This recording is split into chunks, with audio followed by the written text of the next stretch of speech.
بسم الله الرحمن الرحيم الحمد لله نحمده ونصلي على رسوله الكريم أما بعد أعوذ بالله من الشيطان الرجيم رب اشرح لي صدري ويسر لي أمري واحلل عقدة من لساني يفقه قولي اللهم فقهنا في الدين وعلمنا التأويل. الحمد لله. اللهم لك الحمد حمدا كثيرا طيبا مباركا فيه وصلى الله على نبينا محمد وعلى آله وأصحابه أجمعين. আমরা শুরু করতে যাচ্ছি আমাদের আজকের কোরআনুল কারীম শিক্ষা class, authentic recitation of the glorious Quran, Tahajil Nurain islamic online মাদ্রাসার ব্যবস্থাপনায় রমাদান মাস কেন্দ্রিক। আজকে আমরা ইনশাআল্লাহ তাআলা আমাদের টেক্সট বুকের লেসন 29 বা 70 পৃষ্ঠা থেকে তানভিন এই টপিক শুরু করতে যাচ্ছি। এখান থেকে আমরা সামনে যাবো ইনশাআল্লাহ। প্রথমে আমরা জেনে নিব যে তানভিন কাকে বলে, তারপরে আমরা জানবো ফাতহার তানভিন কিভাবে পড়তে হয়, কাসরার তানভিন এবং দম্মার তানভিন, তারপরে তানভিন এবং সাদ্দা, তারপরে সাদ্দা। এগুলো একসাথে আমরা চর্চা করবো ইনশাআল্লাহ, প্র্যাকটিস করব। প্রথমে জানি তানভিন কাকে বলে। উত্তর হচ্ছে দুই ফাতহা, দুই কাসরা, দুই দম্মাহকে একসাথে তানভিন বলা হয়। আবার বলছি, দুই ফাতহা মানে দুই জবর, দুই দম্মা মানে দুই জের, দুই কাসরা মানে দুই কাসরা মানে দুই জের, সরি। আবার বলছি, দুই ফাতহা, দুই জবর, দুই কাসরা, দুই জের, দুই দম্মা মানে হচ্ছে আপনার দুই পেশ।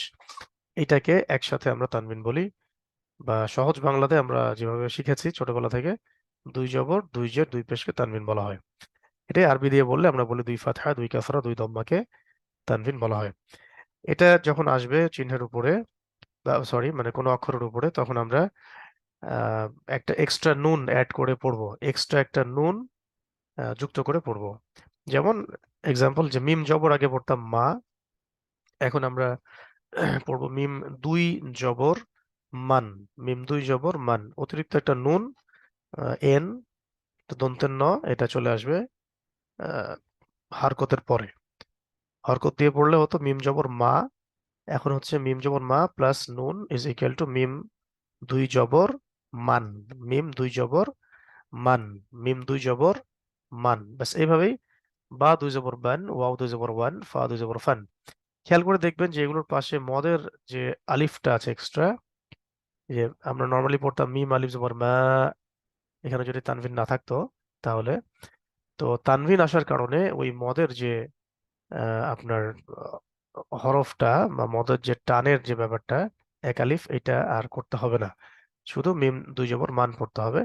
তো লেখার সময় কিন্তু ওই মদের হরফ, মদের আলিফ, এক্সট্রা আলিফ সহ লিখতে হবে। ঠিক আছে, এইভাবে আর কি। মিম দুই জবর মান, বা দুই জবর বান, ওয়াও দুই জবর ওয়ান, ফা দুই জবর ফান। এইভাবে স্যান, দেন, ওয়ান, তান, দেন, তন, ঝেন, সেন, সোয়ান, লেন, নেন, রন। এইভাবে জেন, শেন, ইয়েন, দন, ক্যান, অন, আন, হেন, আন, হ্যান, গন, খন। ঠিক আছে, এইভাবে আমরা পড়বো। তারপরে আমরা এক্সারসাইজে আসবো। যেমন বা, এখানে দেখুন বা আলিফ জবর বা, এখানে টানতে হবে কারণ এখানে তানভিন নাই। আর এখানে বা দুই জবর বান, এখানে এখানে মদের হরফ টানতে হবে না কারণ এখানে তানভিন আছে। তাহলে শব্দটা হচ্ছে বাবান, বাবান, বাবান, দরজা। অর্থ অবশ্যই পড়তে হবে এবং মনে রাখার চেষ্টা করতে হবে। তো শিন ইয়াদ অবশ্যই, হামজা দুই জবর আন, সেই আন, সেই আন। ঠিক আছে, তারপরে আহ শাহি, হাইয়াজের হি, টান হবে এখানে। শাহি, দুই দাল, দাল দুই জবর দান, শাহিদান, শাহিদান, শাহিদান। ঠিক আছে, বাবান, শাইআন, শাহিদান, বাবান, শাইআন, শাহিদান, বাবান, শাইআন, শাহিদান। ওকে, এইভাবে আমরা পরেরগুলো পড়ে দিচ্ছি আপনাদেরকে। আপনারা কষ্ট হলে বানান করে পড়বেন। বানান করে দুই তিনবার পড়ার পরে সরাসরি পড়বেন, এবং প্রত্যেকটা শব্দ পড়তে মানে 1 সেকেন্ডের 10 ভাগের 1 ভাগ সময় নিতে হবে, এমন ভাবে পড়তে হবে। মাসালান, সাবিলান, কলিলান, মানে দ্রুত পড়ার চেষ্টা করতে হবে। তাহলে বুঝবেন যে আপনার পড়াটা হয়েছে। আর যদি ধাক্কা দিয়ে দিয়ে পড়তে থাকেন যে মাসা, মাসা, মাসালান, তাহলে বুঝবেন যে পড়াটা এখনো কভার হয় নাই, কোন রকম শুধু নিয়মটা শিখেছেন। নিয়মটা শিখে যখন বারবার একটা শব্দ চর্চা করতে থাকবেন তখন জিহ্বার জড়তা দূর হয়ে যাবে এবং তখন দ্রুত পড়ার একটা মানে ক্যাপাবিলিটি তৈরি হবে ইনশাল্লাহ। তো ওইটাই হচ্ছে আপনাকে কোরআন তেলাওয়াতের ক্ষেত্রে ফ্লুয়েন্সি নিয়ে আসবে। তো এটাই আর কি। তো এখন আপনারা বানান করে পড়বেন যাদের সমস্যা মনে হচ্ছে, তারপর যাদের সমস্যা মনে হচ্ছে না তারা দ্রুত ওয়ার্ড বাই ওয়ার্ড দ্রুত পড়বেন। যেমন মাসালান, সাবিলান, এখানে মত সাবিলান, কলিলান, কলিলান, কাসীরান, কাসীরান, রিজকান, রিজকান, আবাদান, মান। এটা একটু বড় মদের চিহ্ন, এটা সামনে আসবে এই নিয়মগুলো এখানে দেয়া হয়েছে আর কি। এটাকে সোর্ড এর মতো, তরোয়ালের মতো চিহ্ন থাকলে এটাকে লম্বা, প্রায় 3-4 সেকেন্ডের মতো লম্বা করতে হয়। ঠিক আছে, তারপরে এই যে দুআআন, জাযাআন, এভাবে। তারপরে মুসা, আর এখানে তাসদিদ আছে, এটা সামনে আসতেছে, তাসদিদ যুক্ত অক্ষর, মানে দুইটা মিম ওখানে আছে ধরে নিতে হবে। মুসাম্মান, মুসাম্মান, এটা সামনে আসতেছে ইনশাল্লাহ, তখন শিখবেন। তারপরে মাসওয়ান, হুদান, আয়াতান, ফিআতান, রাহমাতান, রাহমাতান। আচ্ছা, এটা হলো আপনার দুই ফাতহার ক্ষেত্রে। দুই কাসরা বা দুই জেরের ক্ষেত্রে হচ্ছে মিম দুই জের মিন, বা দুই জের বিন, ওয়াও দুই জের উইন, ফা দুই জের ফিন। আগে পড়ছি মিম জের মি, বা জের বি, ওয়াও জের উই, ফা জের ফি। এখন হচ্ছে মিম দুই জের মিন, বা দুই জের বিন, ওয়াও দুই জের উইন, ফা দুই জের ফিন। এক্সট্রা একটা নুন অ্যাড হচ্ছে। এইভাবেই সিন, রিন, জুইন, তিন দিন, কুইন, সিন, সিন, সুইন, তারপরে লিন, নিন, রিন, জিন, শিন, ইন, দিন, কিন, কিন, ইন, হিন, ইন, হিন, গিন, খিন। এইভাবে আমরা পড়বো ইনশাল্লাহ। আর অনুশীলনীতে চলে আসবো। আহ,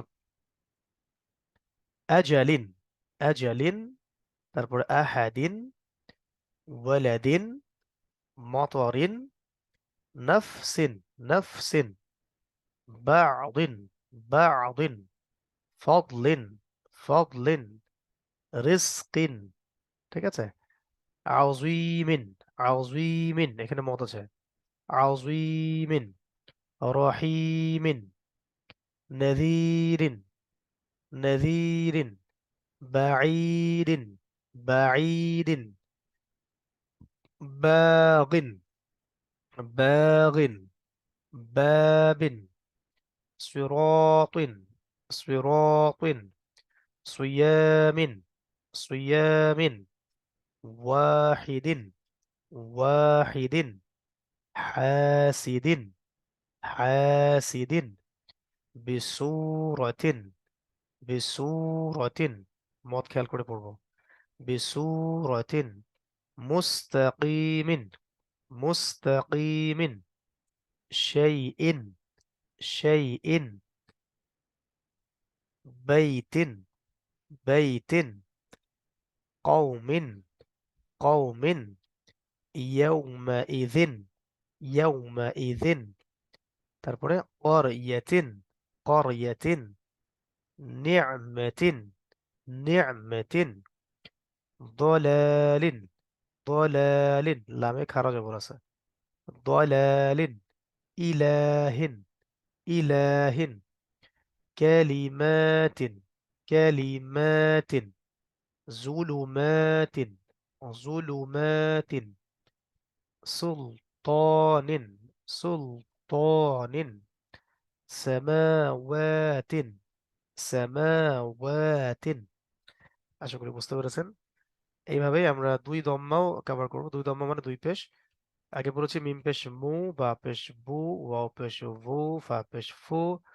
এখন পড়ছি মিম দুই পেশ মুন, বা দুই পেশ বুন, ওয়াও দুই পেশ ওন, ফা দুই পেশ ফুন।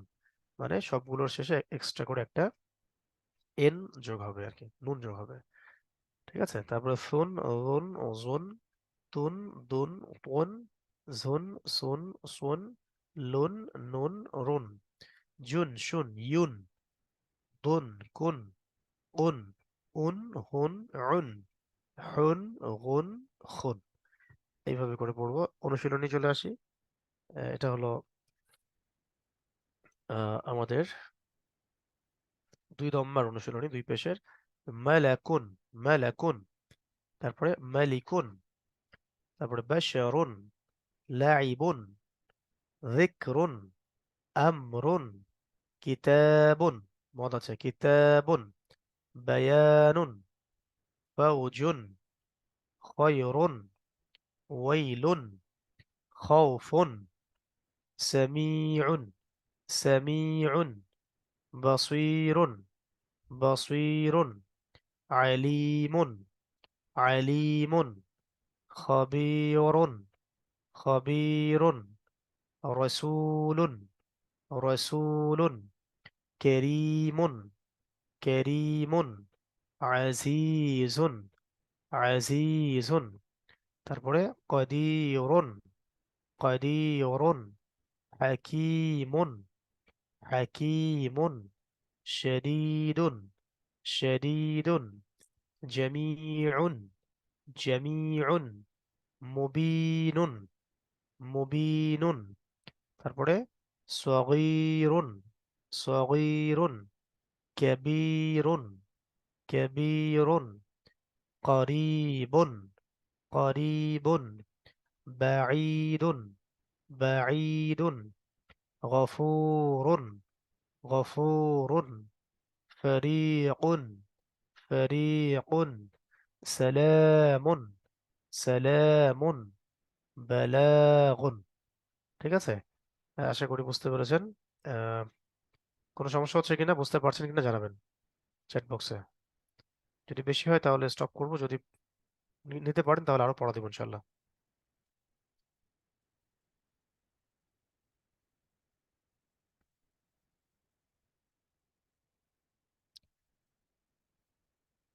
বুঝতে পারছেন কিনা, নিতে পারছেন কিনা, আরো কি কম করে দিব না বেশি করে দিব? চ্যাট বক্স ওপেন আছে।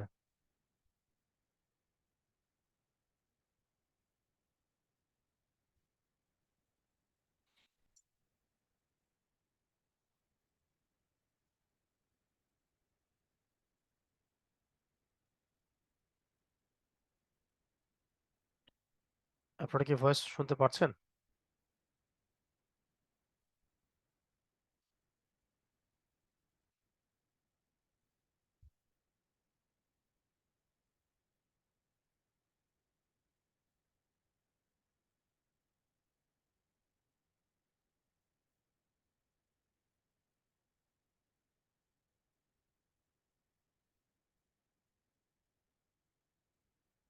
জি।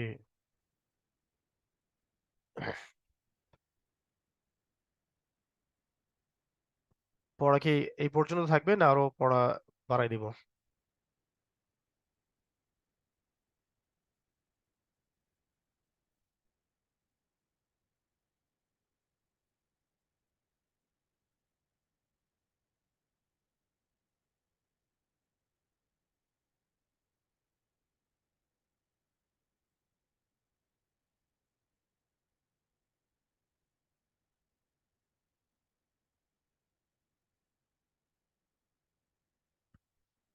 আচ্ছা, ঠিক আছে, ঠিক আছে, বুঝতে পারছি। একটা কাজ করা যায়।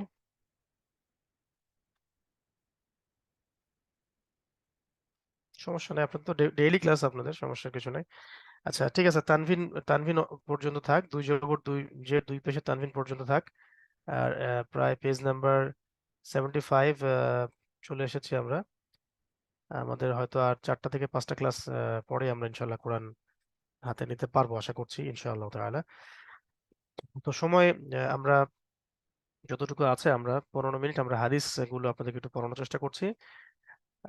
10টা থেকে 15টা হাদিস আমি আপনাদেরকে পড়াবো ইনশাল্লাহ আজকে। এই 15টা হাদিস আপনাদেরকে মুখস্থ করতে হবে। আম, যদি আরবি দিয়ে মুখস্থ করতে পারেন তাহলে তো মাশাআল্লাহ খুবই ভালো। যদি আপনারা আরবি দিয়ে মুখস্থ করতে নাও পারেন, আহ, কমপক্ষে বাংলাটুকু যেন মুখস্থ থাকে। আর দলিল বা রেফারেন্স সহ, কোন কিতাবে আছে এটা সহ। আর যদি আরবি দিয়ে করতে পারেন তাহলে মাশাআল্লাহ অনেক ভালো। আমরা 15 মিনিট হাদিস পড়বো ইনশাআল্লাহ। তারপরে শেষের 15 মিনিট আমরা আমাদের বোনদেরকে কিছু পড়া ধরবো ইনশাআল্লাহ তাআলা।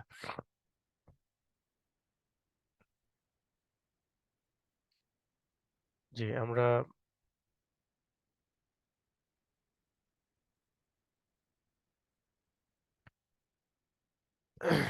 আমরা যে হাদিসের কিতাবটা আপনাদেরকে পড়াতে চাচ্ছি সেটা শত হাদিসের মুক্তামালা, অর্থাৎ 100টা হাদিস এখানে আছে। এই 100টা হাদিস আমাদের কে কভার করতে হবে। তো এই কয়েকদিন আমরা তো এটাকে টাচ করতে পারি নাই, বিকজ আমাদের এখানে কোরআনের দিকে একটু পিছিয়ে পড়েছিলাম। এখন কোরআনটা মাশাআল্লাহ ট্র্যাকে চলে আসছে। তো এই কারণে আমরা এখন হাদিসটাও একটু সাথে সাথে পড়ছি ইনশাআল্লাহ তাআলা। তো আজকে আমরা ইনশাআল্লাহ 15টা হাদিস আপনাদেরকে পড়াবো। এই 15টা হাদিস আপনাদের অবশ্যই মেমোরাইজ করতে হবে। তো সহজ করে শিখবেন, ছোট্ট করে দেয়া আছে। পুরো হাদিসের এখানে সনদ নাই, রাভির নামও নাই, শুধুমাত্র নবী সাল্লাল্লাহু আলাইহি ওয়াসাল্লামের কথার অংশটুকু আনা হয়েছে যাতে আপনাদের লেভেলে আপনাদের বেগ পেতে না হয়। তো প্রথম হাদিসটা নিয়াত সংক্রান্ত। আর নবী সাল্লাল্লাহু আলাইহি ওয়াসাল্লামের নাম যখনই আসবে তখনই সবাইকেই সাল্লাল্লাহু আলাইহি ওয়াসাল্লাম পড়তে হবে এবং শুদ্ধ করে, সাল্লাহ সাল্লাম এরকম করে না, সাল্লাল্লাহু আলাইহি ওয়াসাল্লাম, সাল্লাল্লাহু আলাইহি ওয়াসাল্লাম। প্রত্যেকদিন চেষ্টা করব আমরা সকালে 10 বার, কমপক্ষে সকালে 10 বার, সন্ধ্যায় 10 বার দরুদ পড়ার জন্য। আর জুমার দিন বেশি বেশি দরুদ পড়া সুন্নাহ। জুমার দিন নবী সাল্লাল্লাহু আলাইহি ওয়াসাল্লামের উপর বেশি থেকে বেশি দরুদ পড়তে হয়। এছাড়াও দরুদ এবং সালামের ব্যাপক ফজিলত আছে। প্রত্যেকটা দরুদ সালামে 10 করে নেকি হয়, 10টা করে গুনাহ মাফ হয়ে যায়, 10 গুণ মর্যাদা বাড়ানো হয়। আল্লাহ পাক 10 গুণ 10 বার রহম করেন এবং নবী সাল্লাল্লাহু আলাইহি ওয়াসাল্লামের কাছে এই দরুদ এবং সালাম গুলো পৌঁছে দেওয়া হয় এবং তিনি সেগুলোর উত্তর প্রদান করেন।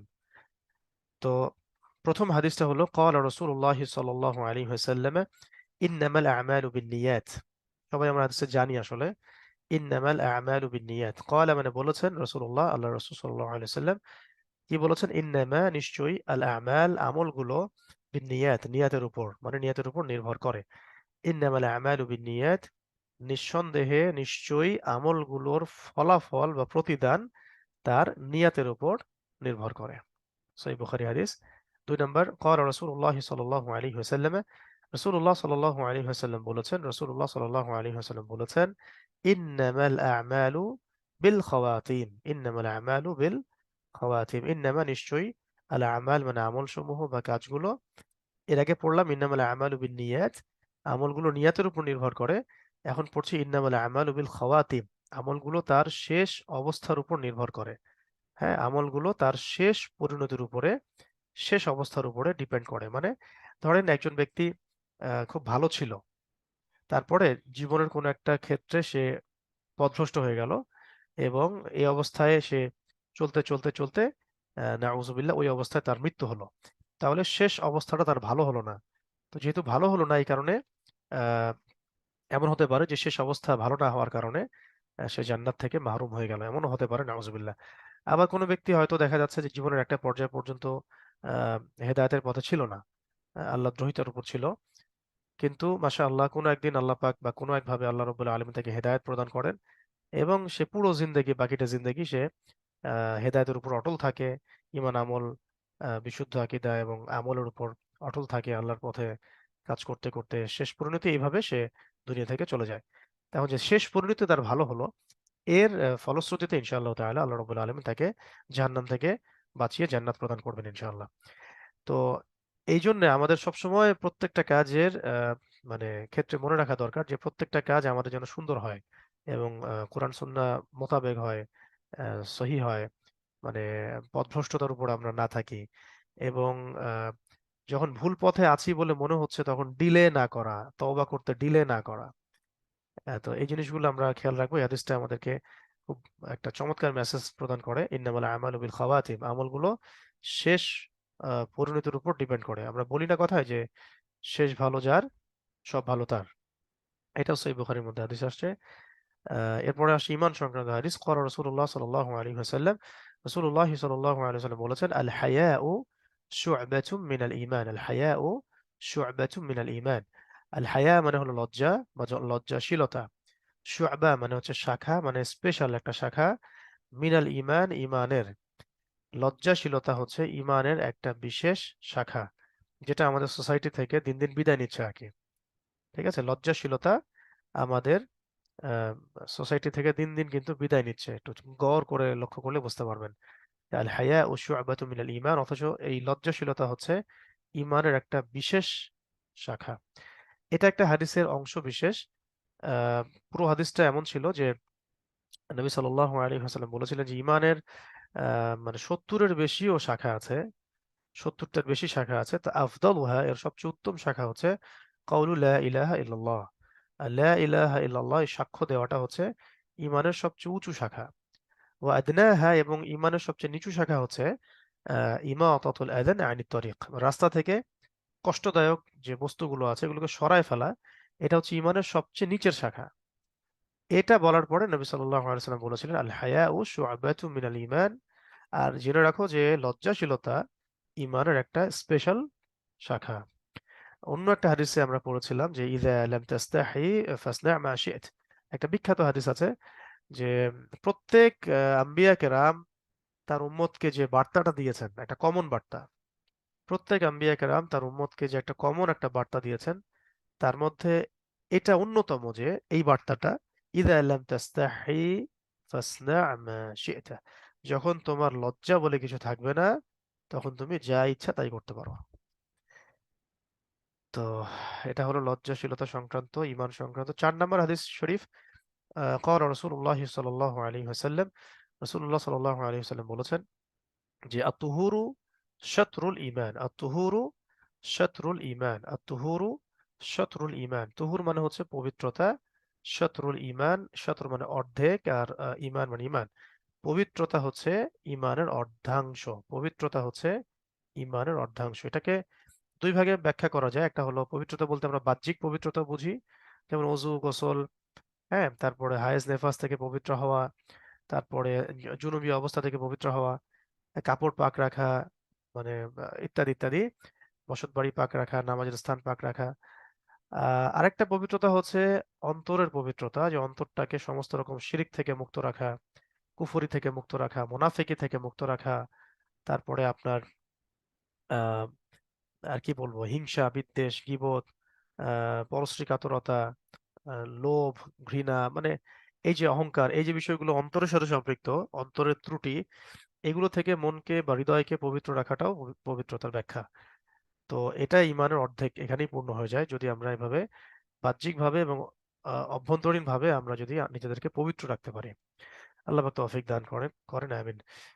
৫ নম্বর হাদিস শরীফ হচ্ছে ক্বালা রাসূলুল্লাহ সাল্লাল্লাহু আলাইহি ওয়াসাল্লাম, রাসূলুল্লাহ সাল্লাল্লাহু আলাইহি ওয়াসাল্লাম বলেছেন যে মান মান রাগিবা আন সুন্নতি ফালাইসা মিন্নি। মান রাগিবা আন সুন্নতি ফালাইসা মিন্নি। মান মানে যে, রাগিবা মানে হচ্ছে মুখ ফিরিয়ে নিল, আন সুন্নতি আমার সুন্নত থেকে, ফালাইসা সে নয়, মিন্নি মানে আমার অন্তর্ভুক্ত। তাহলে পুরো সেন্টেন্সের অর্থ হচ্ছে মান রাগিবা আন সুন্নতি ফালাইসা মিন্নি, যে ব্যক্তি আমার সুন্নত থেকে মুখ ফিরায় নেয় সে আমার দলভুক্ত না, সে আমার উম্মতের অন্তর্ভুক্ত না। নাউজুবিল্লাহ। তো এই জন্য আমাদের উচিত সুন্নাহ ভিত্তিক জীবন গড়া। প্রত্যেকটা কাজ করার আগে জেনে নেওয়া, শিখে নেওয়া এবং খেয়াল রাখা কিভাবে করলে সুন্নাহ সম্মত হবে। আমাদের ঘুম থেকে নিয়ে একদম রাষ্ট্র পরিচালনা পর্যন্ত প্রত্যেকটা কাজই সুন্নাহ ভিত্তিক হওয়া উচিত, যদিও বা আমরা সেটা করছি না। এবং এটা না করার কারণে আল্লাহ পাকের কাছে আমাদেরকে জবাব দিতে হবে। এবং নবী সাল্লাল্লাহু আলাইহি ওয়াসাল্লামের এই যে কঠোর ভাষা, যে ব্যক্তি আমার সুন্নত থেকে মুখ ফিরাই নিল সে আমার উম্মতের অন্তর্ভুক্ত না, এর আওতায় আমরা যেন না পড়ে যাই। আল্লাহ পাক আমাদেরকে হেফাজত করেন, আমিন। ৬ নম্বর, قال رسول الله صلى الله عليه وسلم, রাসূলুল্লাহ সাল্লাল্লাহু আলাইহি ওয়াসাল্লাম বলেছেন মান মাতা লা ইউশরিকু বিল্লাহি শাইআন দাখালাল জান্নাহ। চমৎকার একটা হাদিস। মান মানে যে, মাতা মৃত্যুবরণ করলো, লা ইউশরিকু শিরক না করে, লা মানে না, ইউশরিকু মানে শিরিক করে, আল্লাহ ইউশরিকু মানে শিরক করে না, বিল্লাহি আল্লাহর সাথে, শাইআন কোনো কিছুকে, দাখালাল জান্নাহ সে জান্নাতে প্রবেশ করলো। মানে মান মাতা যে ব্যক্তি এমন অবস্থায় মৃত্যুবরণ করলো যে লা ইউশরিকু বিল্লাহি শাইআন, সে আল্লাহর সাথে কোনো কিছুকেই শরিক করে না, অংশীদার সাব্যস্ত করে না, দাখালাল জান্নাহ সে জান্নাতে প্রবেশ করবে ইনশাআল্লাহ। 7 নাম্বার হচ্ছে ক্বালা রাসূলুল্লাহ সাল্লাল্লাহু আলাইহি ওয়াসাল্লাম, রাসূলুল্লাহ সাল্লাল্লাহু আলাইহি ওয়াসাল্লাম বলেছেন, লা ঈমানা লিমান লা আমানাতা লাহ ওয়ালা দীনান লিমান লা আহদা লাহ। লা ঈমানা মানে কোন তার ঈমান নাই, তার ঈমান নাই, লিমান লা আমানাতা লাহু যে আমানত রক্ষা করে না। লা ঈমানা তার ঈমান নাই, লিমান লা আমানাতা লাহু যে আমানত রক্ষা করে না তার ঈমান নাই, ওয়ালা দীনান এবং তার দ্বীনই নাই, লিমান লা আহদা লাহু যে ব্যক্তি ওয়াদা রক্ষা করে না। ঠিক আছে, আমরা কিন্তু অন্য একটা হাদিসে জেনেছি যে আহ, মুনাফিকের বৈশিষ্ট্য হচ্ছে 3টা, অন্য একটা হাদিসে আছে 4টা। একটা হলো যে কথা বললেই মিথ্যা কথা বলে, তারপরে ওয়াদা করলে খেলাফ করে, রক্ষা করে না, আমানত রাখা হলে তার খেয়ানত করে। আরেকটা হাদিসে আসছে যে আহ, যখন উত্তেজিত হয়ে যায় বা আহ, কারোর সাথে বাকবিতণ্ডা হয় তখন বিচ্ছিরি ভাষায় গালিগালাজ করে, এটাও মুনাফিকের আপনার বৈশিষ্ট্য, খাসলত। তো এখানে ওই বিষয়টাই আনা হয়েছে যে তার ঈমান নাই, যার আমানতদারিতা নাই, আর যার যে ওয়াদা রক্ষা করে না তার দিন নাই। তো এই বিষয়টা ইচ্ছা করে যদি কেউ এই খাসলতে প্রবেশ করে তাহলে এই হাদিসের আওতায় চলে আসবে। ঠিক আছে, অনিচ্ছাকৃত কারণে বা কোনো ওজর বশত যদি হয় সেক্ষেত্রে সে ওজর পেশ করবে। আল্লাহ পাক আমাদেরকে ইচ্ছাকৃতভাবে আমানতের খেয়ানত করা থেকে হেফাজত করেন এবং ওয়াদা রক্ষা না করা থেকে হেফাজত করেন। 8 নম্বর হাদিস শরীফে নবী সাল্লাল্লাহু আলাইহি ওয়াসাল্লাম বলেছেন যে ক্বালা রাসূলুল্লাহ সাল্লাল্লাহু আলাইহি ওয়াসাল্লাম, আল মুসলিমু আখুল মুসলিমি, আল মুসলিমু আখুল মুসলিমি। আল মুসলিম মানে একজন মুসলিম, আখু মানে ভাই, আখুন মানে ভাই, মুসলিম মানে আরেকটা মুসলিম। আল মুসলিমু আখুল মুসলিমি মানে একজন মুসলিম আরেকজন মুসলিমের ভাই, একজন মুসলিম আরেকজন মুসলিমের ভাই। লা লা ইয়াজলিমুহু সে তার উপর জুলুম করতে পারে না, ওয়ালা ইয়াখযুলুহু সে তাকে অপদস্থ করতে পারে না। সে লা ইয়াজলিমুহু সে তার উপর জুলুম করে না, ওয়ালা ইয়াখযুলুহু সে তাকে লাঞ্ছিত করতে পারে না, অপদস্থ করতে পারে না, ওয়ালা ইয়াহকিরুহু সে তাকে অবহেলাও করতে পারে না। ঠিক আছে, ক্বালা রাসূলুল্লাহ সাল্লাল্লাহু আলাইহি ওয়াসাল্লাম, রাসূলুল্লাহ সাল্লাল্লাহু আলাইহি ওয়াসাল্লাম বলেছেন, লা আল মুসলিমু আখুল মুসলিমি, একজন মুসলিম আরেকজন মুসলিমের ভাই। লা ইয়াজলিমুহু সে তার উপর জুলুম করতে পারে না, ওয়ালা ইয়াখযুলুহু তাকে লাঞ্ছিত করতে পারে না, ওয়ালা ইয়াহকিরুহু এবং তাকে অবহেলা করতে পারে না। তো এগুলো শিক্ষা আমাদের মধ্য থেকে বিদায় নিয়েছে বা নিচ্ছে বিধায় আমাদের সামাজিক প্রেক্ষাপটটা আজকে এমন। আল্লাহ পাক আমাদেরকে যেন আমল করার তৌফিক দান করেন। তারপরে আর দুটো হাদিস পড়াচ্ছি। قال রাসূলুল্লাহ সাল্লাল্লাহু আলাইহি ওয়াসাল্লাম, রাসূলুল্লাহ সাল্লাল্লাহু আলাইহি ওয়াসাল্লাম বলেছেন, সল্লু কামা রাআইতুমুনি উসাল্লি। সল্লু মানে তোমরা সালাত পড়ো বা নামাজ পড়ো, কামা মানে যেমন ভাবে, রাআইতুমুনি আমাকে আমাকে দেখছো, তোমরা আমাকে দেখছো, উসাল্লি আমি সালাত পড়ি। মানে তোমরা আমাকে যেভাবে সালাত আদায় করতে দেখছো এভাবেই তোমরা সালাত আদায় করো। এখন প্রশ্ন হচ্ছে, আমরা তো নবী সাল্লাল্লাহু আলাইহি ওয়াসাল্লামকে সালাত পড়তে দেখি নাই, তাহলে এটা কোথায় পাবো? নবী সালাতটা আমরা পাবো হাদিসের মধ্যে। তো হাদিসের মধ্যে আমরা যখন ঘাটাঘাটি করব তখন দেখব নবী করিম সাল্লাল্লাহু আলাইহি ওয়াসাল্লাম যেভাবে সুন্নাহ সম্মতভাবে সালাত আদায় করেছেন এর উপরে প্রচুর বইপত্র লেখা হয়েছে। বরেণ্য ওলামায়ে কেরামগণ কলম ধরেছেন এবং আমাদের জন্য সহজ করে পুরো সালাতের শিক্ষাটাকে বা পদ্ধতিটাকে তুলে ধরেছেন। তো এগুলো আমরা পড়াশোনা করে জানবো ইনশাআল্লাহ তাআলা। আর কোন কোন মাসআলায় কিছু ইখতিলাফ থাকে, যেটা সলফে সালেহিনদের যুগ থেকেই ছিল, সাহাবীদের যুগ থেকেই ছিল। ইখতিলাফ পূর্ণ মাসআলাগুলোকে আমরা ওই জায়গায় রেখে দিব, এগুলো নিয়ে আমরা বাড়াবাড়ি করব না। যদি কোনো একটা আমলের উপরে একাধিক দলিল থাকে, যদি কোনো একটা আমলের উপর ফর এক্সাম্পল আমিন বলা জোরে বা আস্তে, ঠিক আছে, যে কোনো একটা মাসআলার উপর যদি একাধিক দলিল থাকে, যেমন আমিন জোরে বলার পক্ষেও দলিল আছে, আমিন আস্তে বলার পক্ষেও দলিল আছে, এবং উভয় দলিলটার গ্রহণযোগ্যতা আছে, তখন আমরা কি করব? আমরা যে কোনো একটা আমল করব, যে কোনো একটা আমল করব। বা আমরা এমনও করতে পারি যে কখনো এই সুন্নতের উপর আমল করব, কখনো ওই সুন্নতের উপর আমল করব, তাহলে দুটোর উপর আমল হয়ে যাবে। অথবা আমরা খেয়াল রাখবো আমাদের সমাজে, আমাদের কমিউনিটির মধ্যে সবাই কোন সুন্নার উপর আমল করছে, তখন আমি সেই সুন্নাহটাকেই বেশি প্রাধান্য দেব, এই কারণে যে না হলে যেটা হবে যে আমি যদি ব্যতিক্রম কিছু করতে যাই এবং সবাই একভাবে আদায় করছে আর আমি ব্যতিক্রম কোনো কিছু করছি, তখন ওই এলাকার মধ্যে, ওই সমাজের মধ্যে, ওই মসজিদে, ওই সোসাইটির মধ্যে একটা ফিতনার পরিবেশ তৈরি হতে পারে। এই কারণে আমরা এই বিষয়গুলো মাথায় রেখে সুন্নাহর উপর আমল করবো ইনশাআল্লাহ। আর এই ধরনের মাসালা খুবই অল্প, দুই চারটার বেশি না। বাকি সমস্ত বিষয়ে প্রত্যেকটা মাযহাবে একই। আমাদেরকে জাস্ট যেটা করতে হবে, ওলামায়ে কেরামের সোহবতে গিয়ে বইপত্রগুলো কালেক্ট করে একটু পড়াশোনা করতে হবে এবং দৃষ্টিভঙ্গিটা উদার করতে হবে। আল্লাহ পাক আমাদেরকে বোঝার তৌফিক দান করেন, আমিন। আর 10 নম্বর হচ্ছে সলাৎ সংক্রান্ত একটা হাদিস আছে যে ক্বালা রাসূলুল্লাহ সাল্লাল্লাহু আলাইহি ওয়াসাল্লাম, রাসূলুল্লাহ সাল্লাল্লাহু আলাইহি ওয়াসাল্লাম বলেছেন, জুইলাত কুররাতু আইনি ফিস সালাহ, জুইলাত কুররাতু আইনি ফিস সালাহ। জাআলা মানে বানানো, আসলে জুইলাত মানে বানিয়ে দেয়া হয়েছে, এটা মাজহুল বলি আমরা আরবি দিয়ে। মানে জুইলাত বানিয়ে দেয়া হয়েছে, কুররাতু আইনি, কুররা মানে শীতলতা, আইনি মানে হলো আমার চোখের, আমার চোখের শীতলতা বানিয়ে দেয়া হয়েছে ফিস সালাহ, সালাতের মধ্যে। মানে নবী সাল্লাল্লাহু আলাইহি ওয়াসাল্লাম বলছেন যে সলাতে বা সলাতকে আমার চোখের শীতলতা বানিয়ে দেয়া হয়েছে। মানে এই জন্য নবী সাল্লাল্লাহু আলাইহি ওয়াসাল্লাম যখন কোনো সমস্যায় পড়তেন বা কোনো টেনশন ফিল করতেন বা অস্থিরতা বোধ করতেন বা কষ্ট কষ্ট ফিল করতেন বা মানসিকভাবে যখন তিনি কিছুটা আহ, মানে খারাপ ফিল করতেন, তখন তিনি নামাজে দাঁড়িয়ে যেতেন। ঠিক আছে। আর আমরা মানসিকভাবে একটু আহ, কষ্ট পেলে বা সমস্যায় পতিত হলে আমরা কি করি, আমরা অনেকে গান শুনে, অনেকে দেখা যায় স্মোক করে, অনেকে দেখা যায় যে এলোপাথালি এদিক ওদিকে ঘোরাফেরা করে, অনেকে দেখা যায় যে মেয়েদের সাথে গল্পগুজব করে, হ্যাঁ, অনেকে দেখা যায় মুভি দেখে, অনেকে গেমস খেলে, নাউজুবিল্লাহি মিন যালিক। আর নবী সাল্লাল্লাহু আলাইহি ওয়াসাল্লাম বলছেন যে নামাজ, নামাজকে আমার চোখের শীতলতা বানিয়ে দেওয়া হয়েছে। যখনই পেরেশান হতেন তিনি তখনই নামাজে দাঁড়িয়ে যেতেন। এটাই প্রত্যেক যুগে যুগে নবীগণ, তারপরে সাহাবায়ে কেরাম, উলামায়ে কেরাম, বুজুর্গানে দিন, তাদের সকলের এটা সুন্নাহ। আল্লাহ পাক আমাদের সবাইকে সলাৎ আদায় করার মতো করার তৌফিক দান করেন। তা আমি 15টা পড়াতে চেয়েছিলাম, তো দেখ মনে হয় 15টা বেশি হয়ে যাবে, আপনাদের উপর হাভি হয়ে যাবে।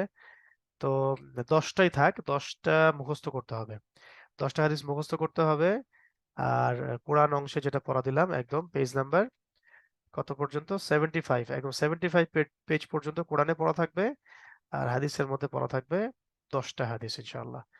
আল্লাহ রাব্বুল আলামিন আমাদের সবাইকে কোরআন এবং হাদিস অনুযায়ী জীবন গড়ার তৌফিক এনায়েত করেন, আমিন। আজকের মতো ক্লাস আমরা এখানে শেষ করছি। আকুলু কাওলি হাযা আস্তাগফিরুল্লাহ লি ওয়া লাকুম ওয়া লিসাইরিল মুসলিমিন। বারাকাল্লাহু লানা ওয়া লাকুম বিল আয়াতিল হাকীম ইন্নাহু তাআলা জাওয়াদুন কারীম বার রাউফুর রহিম। সুবহানাকা আল্লাহুম্মা ওয়া বিহামদিক আশহাদু আল লা ইলাহা ইল্লা আনতা আস্তাগফিরুকা ওয়া আতুবু ইলাইক। এখন তিনি বোনরা থাকবেন ক্লাসে, তিনি ভাইরা লিভ নেবেন। আসসালামু আলাইকুম ওয়া রাহমাতুল্লাহি ওয়া বারাকাতুহু।